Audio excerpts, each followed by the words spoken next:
எல்லோருக்கும் வணக்கம். என்னோடய பேர் இளையராஜா. இந்த யூடியூப் சேனல் என்னுடைய ஆடியோ பிளாக். அதாவது எனக்கு பிளாக் எழுதுகிற பழக்கம் 2012லேருந்து இருக்குது. நான் எழுதுகிற நிறைய போஸ்ட்டை சில நண்பர்கள் படிப்பாங்க. பல நண்பர்கள் கொஞ்ச நேரம் படிச்சுட்டு படிக்கிறதுக்கு சோம்பேறித்தனப்பட்டுட்டோ, இல்லை படிக்க விருப்பம் இல்லாமலோ, இல்லை படிக்க நேரம் இல்லாமலோ அதை தாண்டி போயிடுவாங்க. நம்ம எழுதுகிற போஸ்ட்டை ஆடியோவாக வெளியிட்டாவது நண்பர்கள் எல்லோரும் கேட்குறதுக்கும் கொஞ்சம் டைம் இருக்கும். அப்படிங்கிறதுனால இப்போ இந்த யூடியூப் சேனல் ஆரம்பித்து நான் எழுதுகிற பதிவுகளையும் சிறுகதைகளையும் எல்லாத்தையும் ஆடியோவாக இங்கே வெளியிடலாம் அப்படின்ட்டு இந்த இதை ஆரம்பிச்சிருக்கேன். இந்த வீடியோவில் நம்ம பார்க்க போகிறது ரயில் பயணம் அப்படின்னு 2018 நான் எழுதின ஒரு சிறுகதை. இந்த சிறுகதையில் வர சம்பவம் நான் நேரடியாக பார்த்தது. ஸ்ரீரங்கம் ரயில்வே ஸ்டேஷனில் நேரடியாக நான் கண்ட சம்பவம். அதை ஒரு இன்ஸ்பிரேஷனாக எடுத்துக்கிட்டு இந்த சிறுகதையை நான் எழுதியிருக்கேன். ரயில் பயணம் சிறுகதை. 65 வயதை கடந்த கனகசபை புதுக்கோட்டை மாவட்டம் ஆலநகர் கிராமத்தில் வசித்த அமைதியான மனிதர்களில் ஒருவர். யாரிடமும் எந்த வம்பிற்கும் போக மாட்டார். யாரேனும் எகனை முகனையாக பேசினாலும் எதிர்த்து பேசி வம்பு வளர்ப்பதை தவிர்த்து விலகி போய்விடுவார். நன்கு விடியும் முன்பே தோட்டத்திற்கு சென்றுவிடும் அவருக்கு அவருடைய மனைவி மருதாயி பழைய சாதமும் மோர் மிளகாயும் எடுத்து சென்று விடுவாள். உச்சி வெயில் தாண்டி சிறிது நேரத்தில் எல்லாம் கிணற்றில் ஒரு குளியலை போட்டுவிட்டு பூட்டிய மாட்டு வண்டியில் மாடுகளுக்கு அறுத்த புல்கட்டினை எடுத்துக்கொண்டு மனைவியோடு வீட்டுக்கு வந்து விடுவது வழக்கம். பெரும்பாலும் மாலை நேரங்களில் மாரியம்மன் கோவில் அருகே இருக்கும் வேப்ப மரத்தின் கீழே அமர்ந்தபடி அவர் வயது கிழவர்களோடு பேசிக்கொண்டிருப்பார். மகன் ஆறுமுகம் பள்ளிப்படிப்பு ஏறாமல் 8ஆம் வகுப்போடு பள்ளி செல்வதை நிறுத்தி கொள்ள பிறகு தன்னோடு அவனையும் சீட்டில் இறக்கிவிட்டார். பழக்க வழக்கம் சரியில்லை. குடியும் சீட்டாட்டமும் அவன் புத்தி முழுவதையும் ஆக்கிரமிக்க வயலுக்கு செல்லும் வழியை மறந்து போனான். மகள் செண்பகத்தை அடித்து பிடித்து பக்கத்து ஊர் செட்டியார் கவுண்டர் என சாதிபேதம் பார்க்காமல் கடன் வாங்கி கோயம்புத்தூர் அருகே மெக்கானிக் ஷாப் வைத்திருக்கும் மணிமாறனுக்கு திருமணம் செய்து வைத்தார்.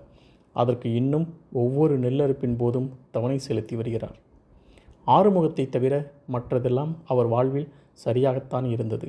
ஆனால் கடந்த 3 வருடங்களாக மழை காணாத வயல், வற்றிய கிணற்றை வைத்துக்கொண்டு விவசாயம் சொல்லிக் கொள்ளும்படி இல்லாமல் போனதால் மனைவியோடு அடிக்கடி கட்டிட வேலைக்கு போகத் தொடங்கினார்.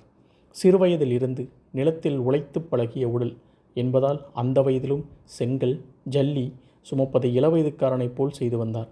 அதில் கிடைத்த சம்பளம் முழுதும் வயிற்றுக்கும் வட்டிக்கும் சரியாக போய்கொண்டிருந்தது. கடந்த சில நாட்களாக அந்த வேலையும் இல்லாமல் போனதால் மாரியம்மன் கோவில் அருகே ஆடுபுலி ஆட்டம் ஆடிக்கொண்டிருந்தவர்களை வேடிக்கை பார்த்தபடி அமர்ந்திருந்தார். என்னையா உன் சம்சாரம் வேக வேகமாக வருது என்றார் கனகசபைக்கு எதிரில் அமர்ந்திருந்த வீரமலை.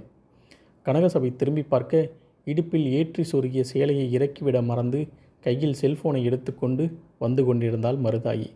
என்னடி சேலையை கூட இறக்கி விடாமல் சாவடிக்கு வந்திருக்க என கனகசபை கேட்டபின் தான் மருதாயி குனிந்து பார்த்து சேலையை இறக்கிவிட்டாள். இந்தா உன் மவ ஃபோன் போட்டால் உங்ககிட்ட பேசணுமா? என்னவா? அவன் அவளுக்கு வர செவ்வாய்க்கிழமை பிறந்த நாளாம், கோயம்புத்தூருக்கு வர சொல்கிறா. மருதாயி சொல்லி கொண்டிருக்கும் போதே அவள் கையில் வைத்து கொண்டிருந்த நோக்கியாவின் ஆதிகால ஃபோன் அலறியது. செண்பகம் சொல்லி கொடுத்திருந்த பட்டனை அழுத்தி பேசினாள் மருதாயி. செண்பகம், இந்தா உங்கள் அப்பாங்கிட்ட நீயே சொல்லு, இங்கே தான் இருக்காரு என மருதாயி ஃபோனை நீட்ட கனகசபையை வாங்கி கொண்டார். சாமி சொல்லியா, நல்லா இருக்கியா என கேட்க, நல்லா இருக்கேன்ப்பா, வர செவ்வாய்க்கிழமை பாப்பாவுக்கு பிறந்த நாளுப்பா, அம்மாவும் நீயும் வாப்பா என்றாள் செண்பகம் மறுமுனையில்.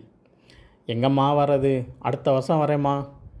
எப்பா இப்படியே சொல்லித்தான் 2 வருஷமாக பிறந்த நாளுக்கு வரவே இல்லை, ஒழுங்காக இந்த வருஷமாச்சு வாங்க, இந்தா உன் பேத்தி பேசணுமா என செண்பகம் மகளிடம் ஃபோனை நீட்டி, தாத்தா பாட்டியை புது சட்டை பொம்மை எல்லாம் பாப்பாவுக்கு வாங்கிட்டு வர சொல்லு என கூற, தாத்தா என் பிறந்த நாளுக்கு புது சட்டை புது பொம்மை எல்லாம் வேணும், அப்புறம் உன்கிட்ட பேச மாட்டேன் என்றது குழந்தை.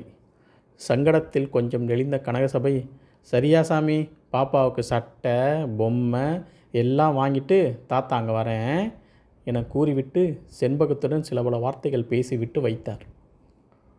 பேசி முடித்துவிட்டு அமைதியாக நின்ற கனகசபையின் மன ஓட்டம் மருதாயிக்கு நன்றாக புரிந்தது. சென்று வர பயண செலவு, குழந்தைக்கு புது சட்டை பொம்மை அனைத்திற்கும் எங்கே போவது என கவலைப்படத் தொடங்கினாள் மருதாயி. ஆனால் கனகசபை அன்று மாலையே கவுண்டரை தேடிச் சென்றார். ஏற்கனவே தரவேண்டிய பணம் நிறைய உள்ளது என கூறி மறுத்தார் அவர். கனகசபை மிக வேண்டி கேட்கவும் 1000 ரூபாய் மட்டும் கொடுத்தார். நிச்சயம் போதாது என தெரிந்தாலும் வேறு வழியின்றி வாங்கி கொண்டு வந்துவிட்டார். மறுநாள் மாலை இருவரும் ரயில் நிலையம் அருகில் இருக்கும் ஒரு துணிக்கடைக்கு சென்று விலை மலிவாக தேடி கடைசியாக 400 ரூபாய்க்கு ஒன்றை தேர்வு செய்தார்கள். இதைவிடவும் மலிவாக எடுத்தால் மகள் கோபித்துக் கொள்வாள் என்பது தெரியும். பொம்மை வாங்க போதிய பணம் இல்லாததால் சரி ஏதாவது கூறி சமாளித்து கொள்ளலாம் என ரயில் பிடிக்க கிளம்பிவிட்டார்கள். முன்பதிவு அல்லாத பெட்டிக்கு உண்டான டிக்கெட்டை வாங்கி கொண்டு அடித்து பிடித்து இருவரும் உள்ளே சென்று பார்த்தபோது அத்தனை சீட்டும் ஏற்கனவே ஆக்கிரமிக்கப்பட்டிருந்தது. வேறு வழியின்றி இருவரும் கீழேயே அமர்ந்து கொள்ள இவர்களுக்கு பின்னே வந்த 25 வயது கொண்ட ஒரு இளைஞன் செடக்கென பாய்ந்து பெட்டிகள் வைக்கும் கம்பியின் மீது ஏறி படுத்து கொண்டான்.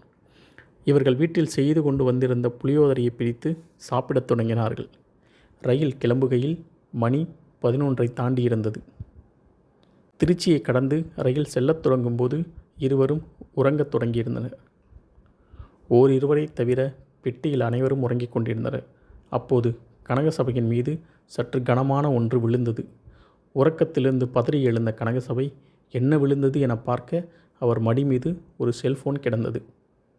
பெட்டிகள் வைக்கும் கம்பியின் மீது படுத்திருந்த அந்த இளைஞனின் பாக்கெட்டில் இருந்து தவறி விழுந்த அதனை உற்று பார்த்த கனகசபைக்கு விலை ஜாஸ்தியாக இருக்கும் போல என தோன்றியது. அவனை எழுப்பி கொடுத்து விடலாம் என எழுந்தவர் அவனை எழுப்பாமல் தயங்கியபடியே நின்றார். பலவித யோசனைகள் கன நேரத்தில் அவருக்குள் ஓடத் தொடங்கின. சில நிமிடங்கள் அப்படியே நின்றவர் அவர்கள் கொண்டு வந்திருந்த கட்டைப்பையை எடுத்துக்கொண்டு கழிவறை நோக்கி நடந்தார். 20 நிமிடங்கள் கழித்து வெளியே வந்தவர் பையை அருகில் வைத்துக்கொண்டு அப்படியே உறங்கத் தொடங்கினார். இத்தனை நேரமும் எந்த அசைவும் காட்டாமல் மருதாயி ஆழ்ந்த உறக்கத்தில் இருந்தாள். கோயமுத்தூர் நெருங்குவதற்கு 1 மணி நேரம் இருக்கும்போது அந்த இளைஞன் கனகசபையை எழுப்பினான். விழித்து பார்த்த அவர், என்ன தம்பி என கேட்க, என் ஃபோன் எங்க என்றான் அவன். என்ன ஃபோனு? நான் எதையும் பார்க்கலையாப்பா. யோ பொய் சொல்லாத, இந்த இடத்துல ராத்திரியில் இருந்து நீ மட்டும்தான் உக்காந்துருக்க. பாக்கெட்டில் இருந்த ஃபோனு கீழே விழுந்திருந்தா ஒன்று இங்கே இருந்திருக்கணும், இல்லை உங்கள் 2 பேரில் யாராவது ஒருத்தர் எடுத்திருக்கணும். எடுத்திருந்தால் ஒழுங்காக கொடுத்துடுங்க. அத்தனையும் கேட்டுக்கொண்டிருந்த மருதாயி அந்த சின்ன பயல் தங்கள் மீது திருட்டு பட்டம் சுமத்தியதும், ஏம்பா என்னப்பா பேசுகிற நீயே, எங்கேயோ ஃபோனை தொலைச்சி விட்டு எங்கள் மேலே பழி போடுற என்று சத்தம் போடவும் ஆழ்ந்த உறக்கத்தில் இருந்தவர்களும் அரை தூக்கத்தில் இருந்தவர்களும் விழித்து கொண்டார்கள்.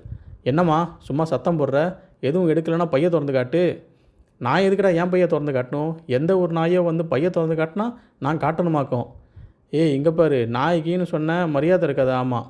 சற்று நேரம் நடப்பதை வேடிக்கை பார்த்து கொண்டிருந்தவர்கள் என்ன விஷயம் என்று விசாரிக்க இளைஞன் நடந்த அனைத்தையும் விவரித்தான். கூட்டத்தில் ஒருவர், ஏம்மா பையத்தான் கொடுங்கம்மா, அந்த பையன் தேடி பார்க்கட்டும், வீண் சந்தேகம் தீரும்ல என்றார். என்னம்மா யோசிக்கிற, சும்மா சவுண்ட் விட்டல, பயம் இல்லைனா பைய கொடு என இளைஞன் கேட்க, எங்களுக்கு என்னடா பயம், இந்தா பையி நல்லா தேடிப்பார் என்றபடி பையை நீட்டினாள் மருதாயி. கூடியிருந்த அனைவரும் ஆர்வமுடன் பார்க்க இளைஞன் பையை தொலாவத் தொடங்கினான். மருதாயி கோபத்துடனும் கனகசபை ஒருவித பதட்டத்தினுடன் நின்றார்கள். பையில் இருந்து ஒவ்வொரு பொருளாக எடுத்து பார்த்தான்.